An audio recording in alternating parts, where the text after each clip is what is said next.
அதே மாதிரி weight loss பண்ணணும் அப்படின்னு நினைக்கிறவங்க என்னென்னா ஃபுட்டை நிறைய ஸ்கிப் பண்ணுவாங்க. முக்கியமாக பிரேக்ஃபாஸ்ட்டை வந்து ஸ்கிப் பண்ணுவாங்க. காலை உணவை நான் சாப்பிட்றது கிடையாது, மதியம் சாப்பிடுவேன், அதுக்கப்புறம் நைட் சாப்பிடுவேன், இல்லை ஒரு நாளைக்கு 2 வேளை தான் சாப்பிடுவேன், எவ்வளோ பசி இருந்தாலும் தாங்கிக்கிட்டு அப்படியே இருப்பாங்க. ஸோ அந்த மாதிரி இருந்தோம்னா நம்ம உடலில் ஹீமோக்ளோபின் லெவல் குறைஞ்சி அனிமியா வந்து இன்னமும் வெயிட் கெயின் ஆக ஆரம்பிச்சிடும்.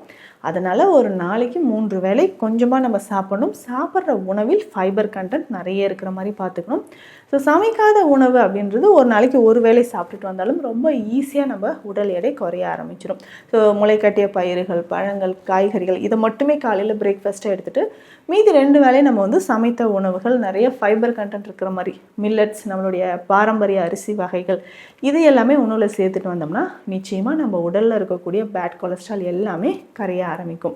ஸோ இந்த வெயிட் லாஸ் பண்ணும்போது நம்ம எக்ஸசைஸ் பண்ணுறோம், சின்ன சின்ன மெடிசன்ஸ் எல்லாம் எடுக்கிறோம். இது எல்லாமே இருந்தாலும் நம்ம கரெக்டாக இந்த கேலரி டெஃபிசிட்லேருந்து அதற்கு ஏற்ற மாதிரியான உணவுகள், ஃபைபர் கண்டென்ட் அதிகமாக இருக்கக்கூடிய உணவுகள், மில்லட்ஸ் நிறைய எடுக்கிறது, இல்லை நம்மளுடைய பாரம்பரிய அரிசி வகைகள் எடுக்கிறது, இது எல்லாமே ஃபாலோ பண்ணிட்டு வந்தோம்னா ரொம்ப ஈஸியாக நம்மளுடைய வெயிட் லாஸை பண்ணிக்கலாம்.